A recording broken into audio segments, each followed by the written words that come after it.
internet aí, porque é legal a internet aí, né? É ótima, são hamsters correndo em esteiras. Tá. Ah, então não E tem aí como.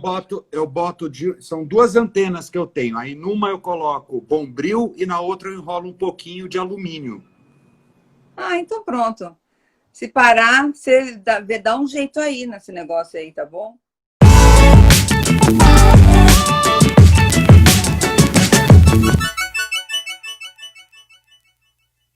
Oi, pessoal, estamos aqui num novo Papo com Palestrante, hoje com Márcio Mussarella, jornalista, apresentador de TV, comunicador corporativo e palestrante. Bem-vindo, Márcio, obrigado por ter aceito o nosso convite. Muito obrigado, Sandra. E tem uma atividade minha que você deixou passar e que eu adoro falar. Ah, pode falar, qual que é? Eu sou cozinheiro nas horas vagas. Ah, cozinheiro.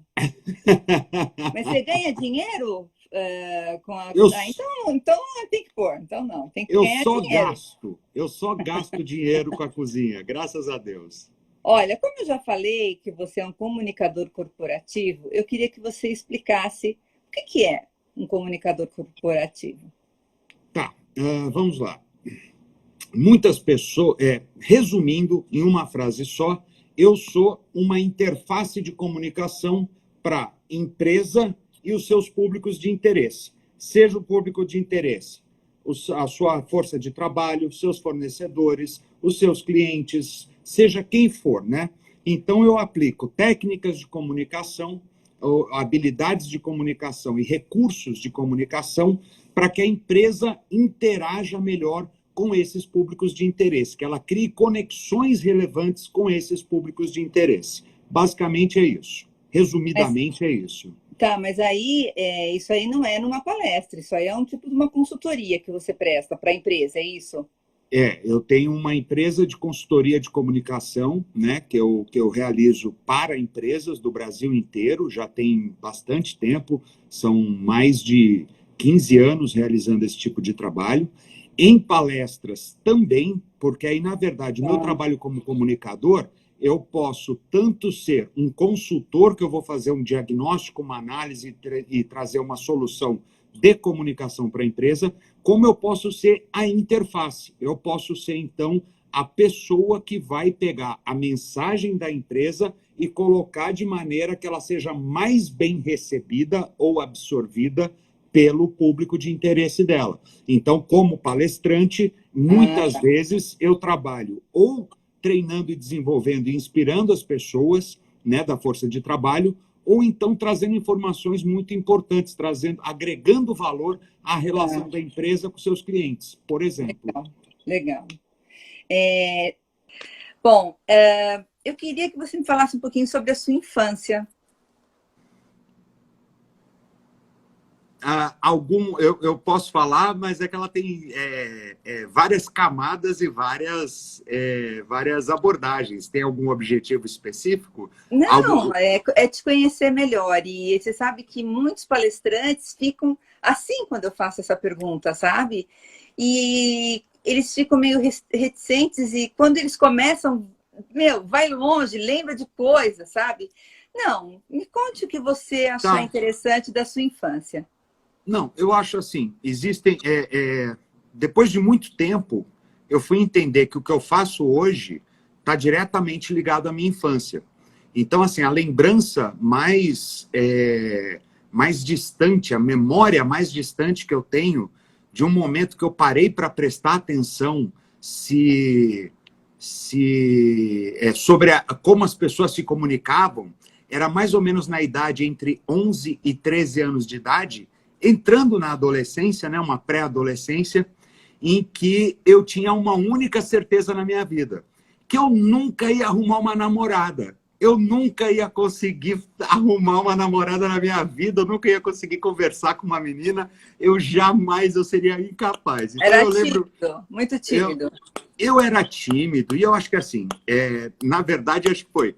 Eu comecei a ter a vontade de ter uma namorada, né? De conseguir entrar no mercado, vamos dizer assim, e ao mesmo tempo eu não tinha a mínima ideia do que tinha que fazer. Então eu nunca fui natural nesse sentido, né? Então, eu lembro que nessa época eu comecei a fazer o que eu chamo hoje de benchmark de comunicação. Então, eu comecei a prestar muita atenção no que os meninos que eram mais extrovertidos e tal faziam e comecei a querer reproduzir. Então, eu comecei a prestar atenção na natureza humana, que hoje é um dos valores, um dos pilares daquilo que eu prego, do meu método, da minha área de estudo e de aplicação, que é da natureza humana. Porque a natureza humana foi algo que me fascinou desde muito cedo. Logo depois, na adolescência, eu comecei a fazer teatro, e aí no teatro é que mais claramente a natureza humana se declarou para mim. E eu achei fascinante por causa dos autores, por causa das peças, por causa dos personagens e tudo mais. E aí eu enveredei de vez. Isso falando conscientemente, falando racionalmente. Na verdade, tem uma coisa que eu pouco falo, que eu pouco compartilho, e a razão de eu não falar ou de eu não compartilhar é muito mais para evitar que as pessoas tenham a percepção de que eu uso isso de alguma maneira a meu favor, né, buscando compaixão das pessoas ou algum tipo de conexão artificial. Mas eu tive um irmão com síndrome de Down. Essa frase é uma frase que ela conta uma história em apenas uma frase, porque quando eu falo, quando eu tive um irmão, isso significa que ele não está mais aqui conosco. O meu irmão, além dele ter síndrome de Down, ele era autista. Além dele ser autista, ele jamais falou uma palavra completa durante toda a sua vida, que durou Ele era mais novo? Mais novo do que eu, 5 anos, e ele viveu até os 25 anos de idade. O que, dentro das características e das perspectivas relacionadas a ele, que ele tinha uma série de problemas congênitos... Viveu bastante, né? Ele foi bem longe. E aí, só depois... Então, assim... E aí... o Marcelo, ele nunca falou, ele tinha uma certa dificuldade de interação, independente das palavras, por causa desse traço, desse espectro de autismo que ele tinha. Só que nós da família sempre conseguimos nos conectar, sempre conseguimos comunicar com ele e criar laços. Ou seja, ele não era um ser alheio aos acontecimentos, mas a gente teve que aprender desde muito cedo a decifrar o que o Marcelo apresentava, o que era comunicação para o Marcelo. Então ele foi uma criança, e ele foi uma criança durante seus 25 anos de vida, mas ele foi uma criança que ele não tomava banho sozinho, ele não ia sozinho ao banheiro, ele não pedia comida, não pedia do jeito clássico que a gente está acostumado e tal, não sei o quê. Então, tudo nós tivemos que criar, aprender e viver o dialeto dele. E muda a família, né? Muda o mecanismo da família quando tem uma criança assim, claro. Completamente. Então, o que eu digo hoje em dia, porque isso foi uma coisa natural, quando ele nasceu eu tinha 5 anos de idade, então foi natural recebê-lo, foi natural aceitá-lo, foi natural desenvolver a interação com ele, e ele realmente, assim, a gente criou uma conexão gigantesca e tudo mais. E o meu irmão, em 25 anos de vida, sem falar uma palavra, ele me ensinou mais de comunicação do que qualquer livro, faculdade, curso, ou qualquer outra coisa que eu tomei contato depois. Que legal. Então, eu acho que talvez seja falando da minha infância e da minha juventude, talvez seja um fato que seja curioso, que eu normalmente não compartilho, para que as pessoas realmente não achem que eu estou tentando fazer isso para ganhar compaixão delas. Não, a partir do momento que você fala isso, você dá um depoimento de que ele te ensinou muito na comunicação, não tem nada a ver, não. Você está, na realidade, exaltando ele, lembrando do nome dele, Com lembrando certeza, dele, não com é? certeza, com Me certeza. fala um pouquinho sobre a sua carreira, até chegar às palestras. Tá, comecei muito cedo, eu sou de Santos, sou original de Santos, não sou santista de time, sou corintiano, por uma questão de DNA e não uma questão geográfica, demográfica. Tá. E aí eu fui aquele moleque que 14, 15 anos de idade, chato, que ia bater na porta das rádios, das discotecas, dos lugares e falar, deixa eu trabalhar aí, eu não sei o que eu vou fazer, eu quero ir trabalhar em alguma coisa aí. Então, eu comecei com 15 anos, 14 para 15 anos de idade, fazendo isso. Eu carregava fita em rádio, eu ia de madrugada. Aí depois, quando eu entrei na faculdade, quando eu fui para São Paulo, com 18 para 19 anos, aí eu passava madrugadas em rádio, depois eu trabalhei em jornal, trabalhei em revista, trabalhei em tudo um pouco. Então eu era aquele menino inquieto, aquele menino que queria, não sabia o que era, que queria me envolver na comunicação de alguma maneira, e a vida foi me levando para esses caminhos. Meu começo de profissão, a primeira vez que eu ganhei dinheiro, Sandra... Com palestra, você está falando? Não. Que eu ganhei palestra comunicando de alguma maneira. Ah, tá. Eu era apresentador, isso aí 16 para 17 anos de idade. Eu fazia apresentação de concurso de beleza. Olha só! Eu arranco tudo de vocês! Eu arranco, olha lá! Com certeza! Eu fiz durante um bom tempo, eu apresentava concursos de beleza, mas não vem pensando assim, Miss São Paulo, não, era coisa de periferia. Coisa de periferia. De clube, não era? Eu já tive em cada lugar, Sandra. Eu lembro até hoje, cara. Mas isso que é o maravilhoso da coisa, Sandra. Todos os perrengues, todas as coisas que você na hora você fala, ah, meu Deus do céu, e não sei o quê, ou que mesmo que você esteja curtindo na hora e tal, e depois você olha para trás e você fala, ah, não, eu tenho meio vergonha disso, porque tem gente que tem vergonha do passado, né? Que chega num determinado nível e não quer lembrar que fez menos antes. Sim. Para mim, não, porque tudo isso, cada uma dessas experiências foi o que me trouxe para cá. Cada uma dessas experiências me deu um pouco mais de habilidade, um pouco mais de cancha para fazer o que eu faço hoje. Então, eu apresentei uma vez um concurso num bar, que de 10 em 10 minutos passava um trem aqui atrás do bar. Ai, gente. Para você ter ideia dos lugares, para você ter ideia dos lugares que eu já fui parar por causa disso. E depois dessa aventura, o que foi? Aí, depois disso, eu comecei a trabalhar mais fortemente em rádio, paralelo a isso, sempre estudando, paralelo a isso, né?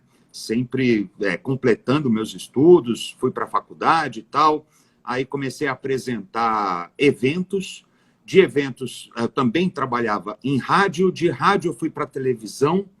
Então, trabalhei muitos anos em televisão, boa parte deles em publicidade, os primeiros anos em publicidade e os outros anos em jornalismo, hard news, sentado na bancadinha, boa noite, senhoras e senhores, tal, no jornal de tal, não sei o que, tal. E aí trabalhei na Globo de Santa Catarina, que é a RBS, trabalhei no SBT em São Paulo, trabalhei na Bandeirantes, trabalhei na Record, trabalhei em várias rádios, trabalhei em jornal, trabalhei em revista. E aí, assim, uma coisa que eu me orgulho muito de falar, e eu espero que não soe pretensioso, eu trabalhei em todos os meios de comunicação em massa existentes. Seja impresso, seja rádio, seja jornal, seja televisão, seja internet, eu já fiz. As palestras foi algo que foi normal, foi acontecendo, né? Então, tem um momento de virada que é muito importante, que é o seguinte, que foi quando eu descobri o mercado corporativo. Quando eu descobri o mercado corporativo, eu comecei a ser chamado para apresentar eventos Sim. no mercado corporativo. Eu parei, eu olhei assim, eu falei, opa, eu gosto disso. E por quê? É importante falar uma coisa. Eu sempre fui CDF, minha vida inteira. Estudar, para mim, é a minha cachaça.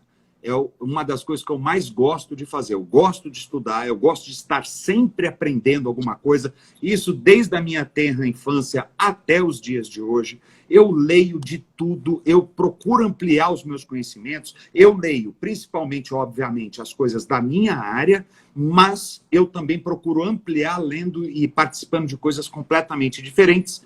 Daí surge também a minha predileção pela cozinha, que é um hobby meu que eu acabei transformando. Eu sou tão workaholic que eu acabei transformando numa coisa gigantesca. Eu tenho um canal no YouTube de cozinha, que eu já não faço mais Não, eu vídeos sei, eu lá. vi, eu cheguei a ver. Hoje tem 180 mil inscritos. Eu sou mais famoso como cozinheiro do que como palestrante.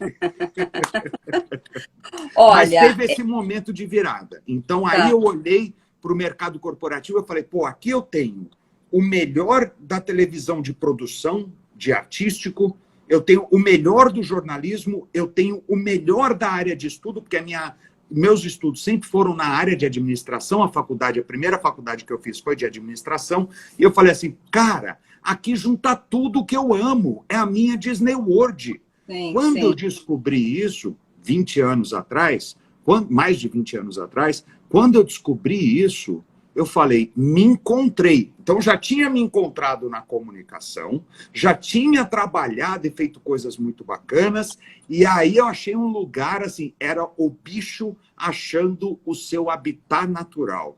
Aí o resto é história. Aí virei palestrante, comecei a falar de comunicação e trouxe essa minha vivência, não Sim, só dos meios de comunicação, mas a minha sim. vivência particular, pessoal. Ou seja, hoje, a base do meu método, que é um método original, que não é 100% original, que bebe em outras fontes, mas a Claro. base, o pilar principal dele é justamente fugir, quando a gente fala de comunicação, é fugir daquela história de como é que você fala, qual é a sua dicção, quais são os seus trejeitos, qual é a sua Muito postura. superficial isso, muito Isso é um superficial. nível extremamente superficial. E por que eu falo isso? Porque durante 25 anos eu não tive palavras, eu não tive gestos, eu não tive a oportunidade ou o conforto de ter isso junto com meu irmão.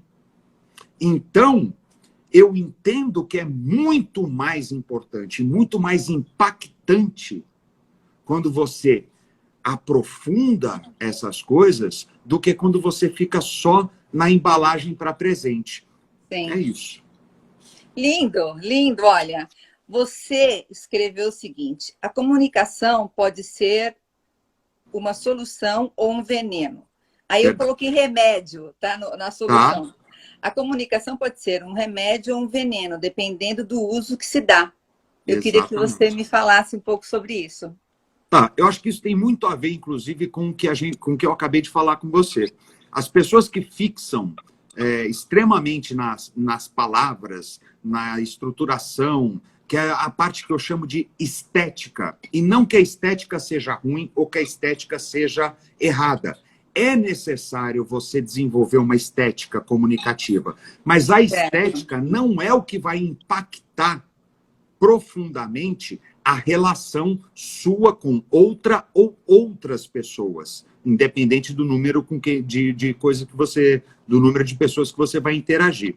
Então, o que eu falo é que a comunicação pode ser uma solução ou um remédio ou um veneno, porque muitas vezes, se você fica nessa superficialidade, você usando a mesma técnica ou o mesmo recurso, você pode ter 2, 3, 4, 10 resultados diferentes. Ao passo que se você começa a entender a natureza humana e você começa a viver, compreender e validar o mundo do outro, para daí você fazer um convite, eu tenho um mundo diferente, que eu acho que pode ser interessante, que seria interessante para você descobrir, é muito mais fácil. Então, a comunicação é isso.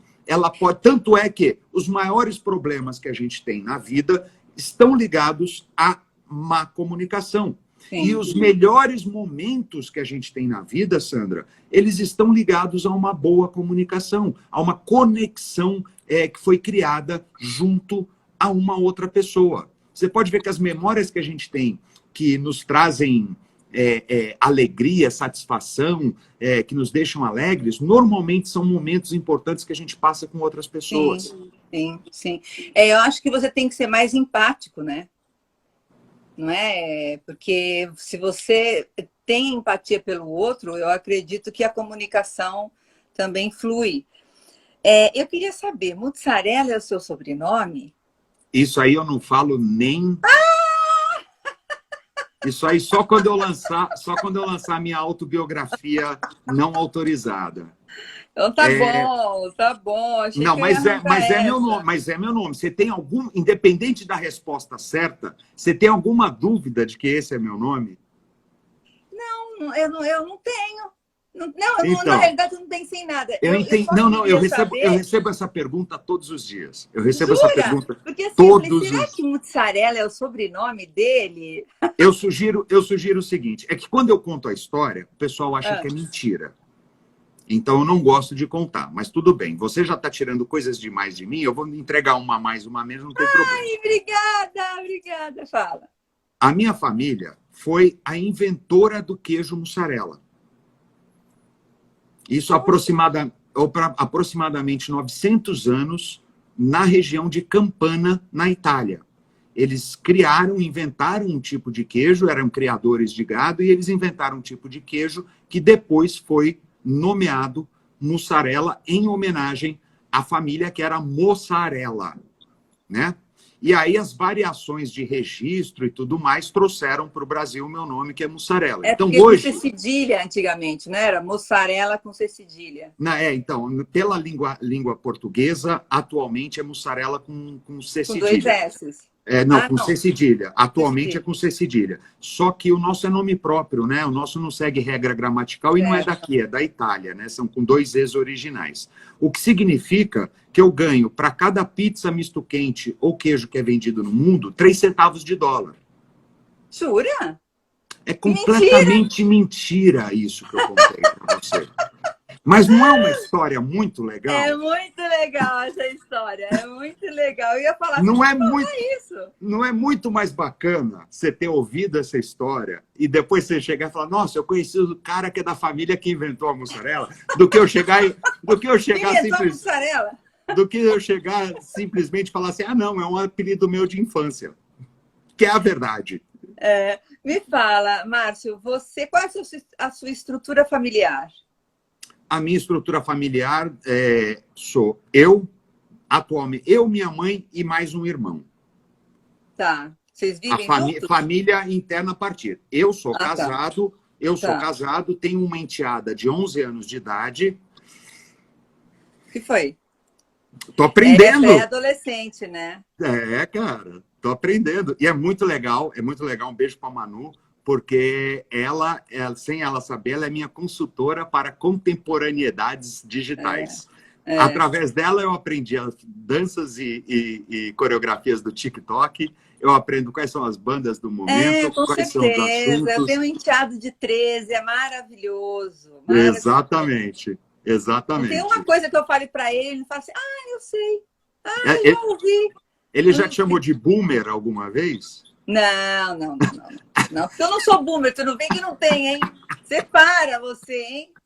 Deixa eu te falar, deixa eu te perguntar, qual que é o seu hobby? Meu hobby é cozinhar. Realmente. Pergunta... Não. Já tinha dito. Não, mas eu já tive muitos hobbies. Você adora cozinhar. Você deve adorar criar coisas, criar pratos. Então, quando você tem tempo, com certeza é isso que você vai fazer. É isso que eu faço, eu gosto de fazer bastante. Hoje em dia faço menos do que eu acho que eu deveria e do que eu gostaria, mas porque também eu tive uns últimos... Eu tive uma fase de 4, 5 anos que foi muito intenso, que eu cozinhava muito, quase que diariamente, tanto para as gravações, e eu acabei me envolvendo no universo culinário. e eu tenho assim a satisfação de dizer que eu conheço vários grandes chefes, desses que a gente vê na televisão e fala, ah, meu Deus, e tal. Eu sou amigo deles todos e já cozinhei com vários deles e faço muitas coisas. Então é o tipo de coisa que quando eu entro numa coisa, Sandra, é o fim do mundo, cara. Eu sou meio desequilibrado, eu não tenho limite. Eu não tenho limite para as Não, você é coisas. Então eu vou. dedicado, você deve ser bem dedicado, com Sou, certeza. sou, Com certeza. sou E olha, sim. e essa época dessa pandemia, como é que foi a sua adaptação para fazer palestras online? Como foi essa coisa? Porque deixou a gente, eu também, né, que sou desse ramo, bem assim, né, meu Deus, qual é o caminho? Vamos fazer e tá dando certo, não tá? Me conta. Tá, o que eu vou falar com muito respeito a todas as pessoas que estão passando algum aperto, algum perrengue, alguma Sim, coisa durante a pandemia. sim, E não há nenhum tipo de desrespeito para com nada. Mas eu estava muito preparado para isso, sem saber. Eu estava. Eu me enquadrei muito perfeitamente. Vou te explicar por sim. quê, Sandra. Eu tinha até pouco tempo atrás uma produtora de transmissão ao vivo, desde 2012.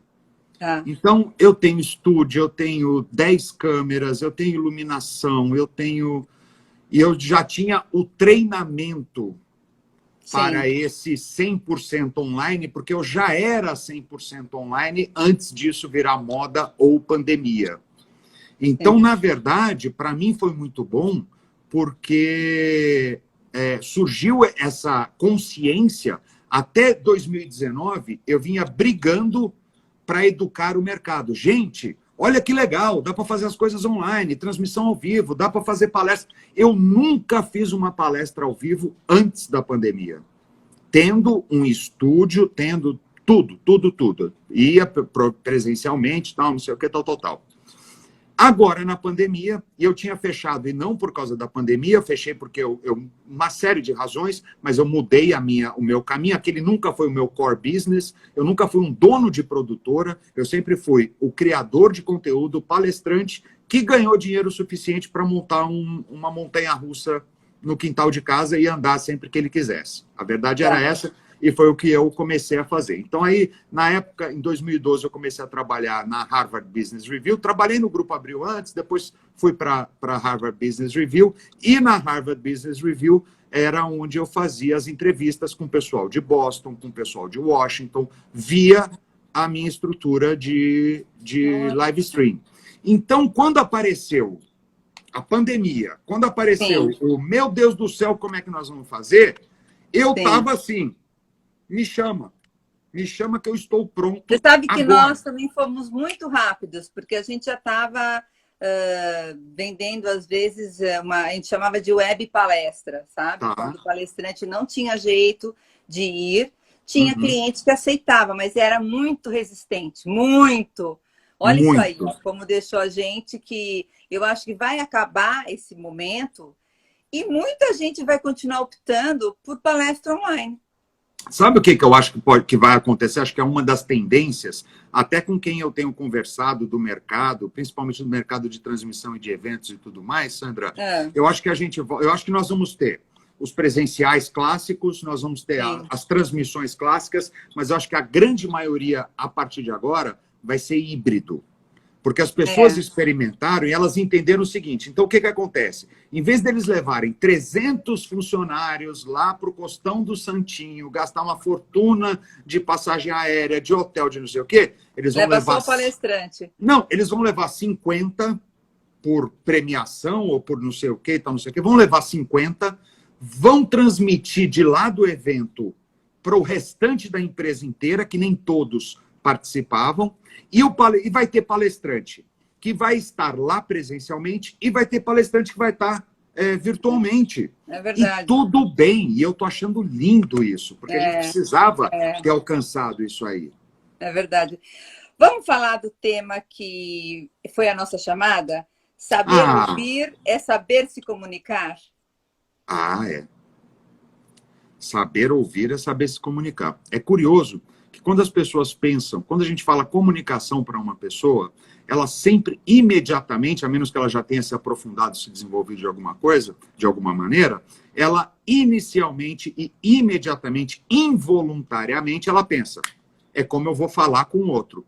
É o que eu vou falar, é como eu vou falar, é sempre ela como emissor. Sim. Eu não sou esse termo não é o meu favorito, eu não gosto de chamar as partes envolvidas em emissor-receptor, mas para explicar essa situação é isso. E na comunicação, pelo menos da maneira como eu enxergo e compartilho, é muito mais importante você escutar do que você falar. 10 vezes mais. Aliás, deixa eu dar um oi aqui, Sandra, você me perdoa? Claro.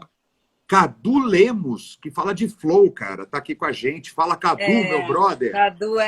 Cadu, olha, eu bem no meu comecinho conheci o Cadu. Há quase, não, eu acho que eu conheci, 16 anos, há 16 anos. É isso mesmo, é um querido. É um querido, um abraço para ele, meu parceiraço. A gente se diverte muito juntos. Deixa eu te falar, então. Então, assim, sim, é muito importante você ouvir. Porque você ouvir significa você se abrir, aquilo que eu estava falando agora há pouco, você se abrir ao mundo do outro. Você não consegue se abrir ao mundo do outro, entender, compreender o dialeto do outro, o mundo do outro, quais são os valores, o que ele quer, o que ele busca, quais são as intenções, quais são as necessidades, de que maneira você consegue acessar diferentes áreas e níveis dele, se você não escutar. E quando eu falo escutar, é num sentido tão mais amplo do que aquilo que a pessoa fala, é você escutar o que não está sendo dito, é você escutar o que está sendo subentendido, é você escutar o contexto em que aquilo que o outro está falando é falado. Então, o escutar, assim, eu tenho amigos que falam especificamente eles chamam de escutatória, de escuta assertiva e tal. Então, eu vou usar alguns termos que eles usam só para depois eu não deixar rabo para eles pisarem. Mas existe uma diferenciação que eu, particularmente, não faço questão de fazer, que é ouvir, dizem que é o ato mecânico. O som chega aqui no ouvido, entra, você transforma esse estímulo aqui em entendimento. Sim. Escutar é o que você começa a fazer a partir do momento que a informação entrou na cachola. Então, escutar é você compreender. E compreender tem um sentido extremamente amplo, que não só entender as palavras que são ditas. Sim. É compreender todo o universo que está em volta dessas palavras. Se as pessoas fizessem única e exclusivamente isso, metade dos problemas da vida deles, dos atritos, dos mal entendidos e tudo mais, seriam reduzidos. Só de você se propor a escutar. E aí, depois disso, você partir para desenvolver a qualidade da sua percepção, a qualidade da sua escuta, ou seja, daquilo que você faz com o que entra, e aí eu vou ampliar mais ainda, não só pelo seu ouvido, mas você escuta com os olhos, você escuta com a sua mente, você escuta, porque assim, não é ouvir a pessoa, é você ler a pessoa, ler o que está sendo dito, ler de que maneira ela está se colocando junto a você, ler o que significa o mundo dela e por que aquelas palavras que ela está te dizendo, independente de você concordar ou não, porque você ouvir algo que você não concorda, você validar algo que você não concorda, não significa que você está concordando com a outra pessoa. Significa que você é inteligente o suficiente para compreender que no mundo daquela pessoa, com as experiências de vida daquela pessoa, com os estímulos que ela recebeu, com os objetivos de vida, as intenções e tudo mais, aquilo que ela está falando faz sentido. Ou seja, você concordar, você ouvir e você compreender não significa você dizer eu concordo. Significa você ser inteligente o suficiente para aumentar o seu repertório de natureza humana. Não, isso não é lindo, cara? Não, e a pessoa que está ouvindo Mesmo que a pessoa acho que esteja brigando, a outra está quieta, ouvindo, já vai, sabe? Acho que deixando a pessoa mais calma, mais tranquila. Eu acho que é muito positivo isso. Eu, como uma vendedora que sempre fui, gosto de ouvir, adoro Sim, ouvir. sim. Agora, deixa eu te perguntar. Estamos já quase no final. O que te faz feliz? O que me faz feliz? Cara, coisas simples da vida. Coisas muito simples da vida me fazem feliz. É, às vezes é mostrar a língua para alguém no meio do trânsito. Para você ter Que ideia. barato, que Para você ter legal. ideia do tão simples que é. Às Tá. vezes, eu tenho alguns jogos. Eu tenho alguns jogos. Você sabe muito bem, eu tenho certeza, a minha vida antes da pandemia sempre foi viajando, aeroporto, hotel, local de palestra, grande maioria das vezes sozinho, né? Então eu tenho vários jogos mentais para passar por esses momentos em que eu estou estudando, então não sei o quê. E aí isso está relacionado a ouvir também, isso me deixa muito feliz. Eu tenho, na minha teoria de comunicação, eu falo sobre criar conexões relevantes. Como é que você transforma uma interação de comunicação em uma conexão relevante? Ou seja, você agrega valor e a pessoa sai melhor do que chegou na sua interação. E um dos jogos que eu tenho, e que é meu treino, e que eu sugiro para todas as pessoas falarem, é eu falo com as pessoas invisíveis.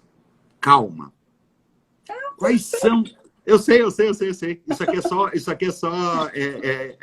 só frufru. É Você só fala frufru. isso, eu acho que na palestra. Fala, É fala. só frufru. As pessoas invisíveis são aqueles atendentes, são uma pessoa que te vende um café, um garçom que vem te servir, a pessoa que faz o check-in do seu hotel, que a maioria das pessoas não consegue lembrar o Isso é uma rosto. grande verdade. Isso é uma grande verdade. Você sabe que eu vou só contar um negocinho para você. Eu estava saindo aqui de casa, porque eu vim aqui para uma casa que eu tenho no interior por conta da pandemia. Uhum. Eu estava saindo para dar uma caminhada e eu falei bom dia para o meu jardineiro e ele falou, e aí as meninas, ai, desculpa, bom dia, estava passando duas moças na frente, né, tal. Aí ele virou para mim e falou assim, eu sou invisível. Porque, tipo assim, ai, não sabia que você estava dando bom dia para quem? Era para nós? Juro para você, e o próprio jardineiro falar que, eu sou invisível, elas não me veem.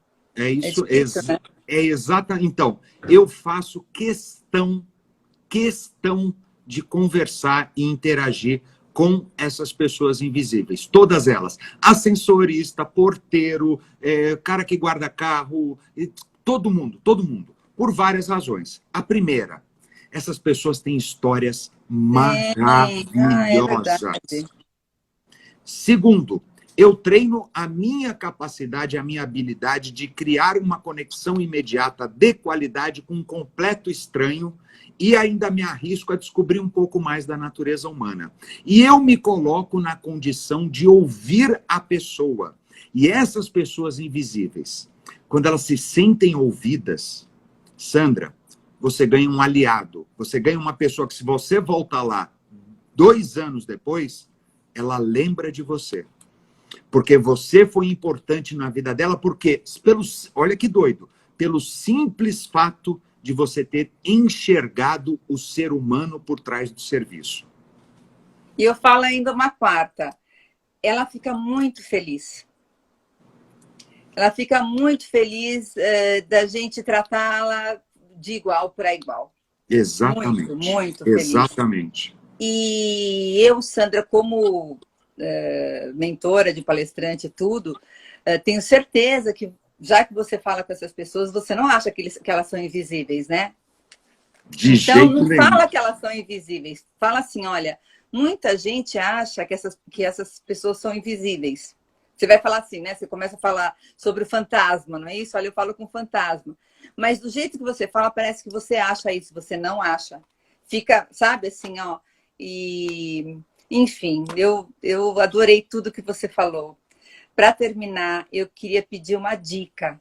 Uma dica do Márcio, ou que você fale em suas palestras, ou para a sua vida, para nós, para todo mundo que vai te assistir. Tá bom. A minha maior dica é quando você não souber o que fazer em alguma interação, quando você não souber o que fazer, quando você está com algum problema com outra pessoa, que você quer resolver algo no seu trabalho, algo na sua vida, com um amigo que você não vê faz tempo, ou que você perdeu laços e tal, não sei o quê, ou dos seus colegas de trabalho, ou do seu líder, ou dos seus liderados, é uma única pergunta. Como eu posso ajudar essa pessoa a ter sucesso? É a única pergunta que a gente precisa se fazer. Isso resume 58 milhões de livros de gestão, de trabalho de pessoas. Como eu posso ajudar essa pessoa a ter sucesso? E lembra de uma coisa, ajudar a pessoa a ter sucesso não necessariamente é concordar invariavelmente com tudo e qualquer coisa que a pessoa queira fazer. Às vezes, ajudá-la a ter sucesso também é dizer não, também é mostrar um outro caminho, também é não fazer nada, ou é fazer alguma coisa. Mas o importante é você ter a empatia, como você disse, trabalhar de conhecer o mundo do outro, de visitar o mundo do outro e falar como é que eu consigo auxiliar, como é que eu faço alguma coisa para essa pessoa estar mais próxima do objetivo dela. Porque esse, Sandra, para mim, é o segredo do sucesso. Quanto mais você ajudar as outras pessoas a terem sucesso, mais o seu sucesso está garantido. E não precisa ser por... Tem uma coisa que eu acredito que assim, não precisa ser a pessoa vai devolver para... Não. A vida, o universo se encarrega de ajustar as coisas. Ajude os outros no que você puder, do jeito que você puder, e a vida se encarrega. Às vezes vai vir indiretamente, vai vir por outra pessoa, por outro meio, numa outra situação. E você vai sempre conseguir colocar a cabeça no travesseiro e ter um sono maravilhoso. A verdade é essa. Querido, olha, eu te agradeço muito de você ter dividido histórias conosco. Te agradeço muito por todo o conhecimento aí que você passou. Obrigado. E, olha, compartilho de tudo que você falou. Olha, eu estou muito, muito feliz de você ter dado esse momentinho seu aí para a gente, viu? Obrigada mesmo da sua participação. Um beijo enorme. Sandra, eu não tenho... E olha só, eu sou um profissional da comunicação. Dificilmente eu fico sem palavras. Mas eu não tenho palavras suficientes para ilustrar o quanto que eu estou agradecido por essa conversa que a gente teve. Pela forma inusitada, pela maneira com que você viu mundos invisíveis meus, e eu sou muito agradecido por isso, porque ficaria muito confortável, muito fácil eu vir aqui mostrar, o palestrante, não sei o quê, não sei o quê. E então, a única coisa que eu tenho para dizer para você é muito obrigado, porque, cara, você é demais, Sandra. Obrigado mesmo. Imagina. Obrigadão, querido. Beijo, viu? Obrigada. Tchau, pessoal. Pessoal, Tchau. Seguinte. Não, rapidinho, Sandra. Deixa eu fazer uma chamada. Se vocês querem ver algo, um pouco do que eu compartilho nas palestras e tal, eu estou fazendo agora, Sandra, toda quinta-feira, às 19 horas, uma aula ao vivo aberta, custo zero, certo. Não vou cobrar nada, nunca vou cobrar. Não é para tirar isso, hein, Celso? Isso aí vai junto pro YouTube, tá? Vamos porque gravar tudo. Eu cheguei num momento da vida, Sandra, que eu quero devolver para o mundo muitas coisas boas que o mundo me deu. Legal. E tem pessoas muito bacanas que querem usar da comunicação de alta performance, mas que, de repente, a empresa da pessoa não vai me contratar. Então, eu estou dando essa oportunidade. Toda quinta-feira eu faço uma aula, e é a aula, uma hora e pouco de aula, falando de alguma área de conhecimento da comunicação. Quinta, a partir das 19 horas, mais conhecido como 7 da noite. Essa quinta-feira eu vou falar sobre storytelling corporativo. Gente, storytelling corporativo. O nome do canal? O canal é Márcio Mussarella. youtube.com/Márcio Mussarella. Só ir lá atrás de mim que vocês me acham. Entra no comunicarepreciso.com.br, que aí você deixa seu e-mail. Cada vez que eu estiver no ar, eu te aviso. E eu não encho o saco, eu só mando e-mail para avisar mesmo. Ótimo. Eu não fico enchendo o saco. Ótimo. Beijão, querido. Sandra, tchau, beijão. Muito obrigado, tchau. Viu? Valeu.